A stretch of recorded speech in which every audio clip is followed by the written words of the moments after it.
Everybody knows the Prophet ﷺ was the best of mankind, but most of us have never heard how he was with his own wife in his own home. When Aisha radiallahu anha drank from a cup, Prophet ﷺ would take that same cup and put his mouth exactly where his mouth had been.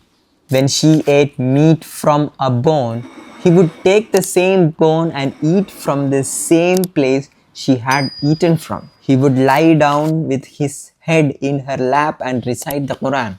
Her friends would come to the house to play with her, and he made space for that inside his own home. One day, there were people playing in the masjid and she wanted to watch. He stood there and let her lean on his shoulder, and he didn't move away until she had finished watching.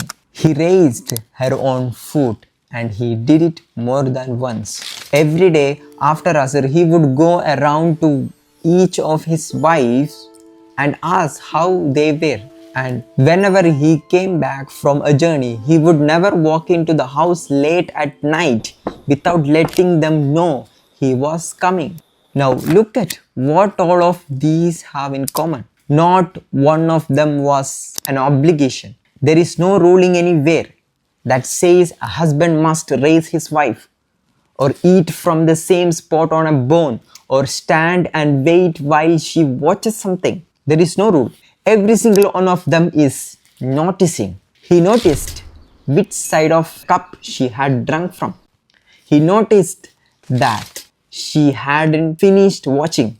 He noticed that walking in unannounced at night would embarrass his own family.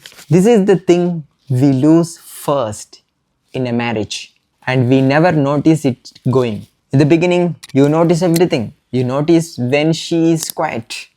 You notice she has changed something. You notice she said she was fine in a voice that didn't sound fine.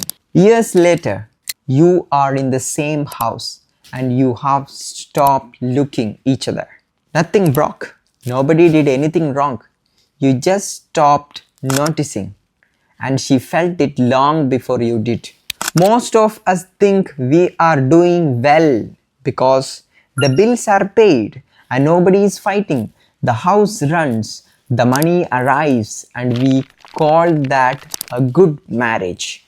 But a house can run perfectly while the two people inside it have stopped seeing each other. And the man who did, the Prophet ﷺ, all of this was carrying more than any of us will ever carry. Revelation, war, hunger, the loss of his own children, an entire ummah on his shoulders. He still noticed the cup. May Allah put love and mercy in our homes.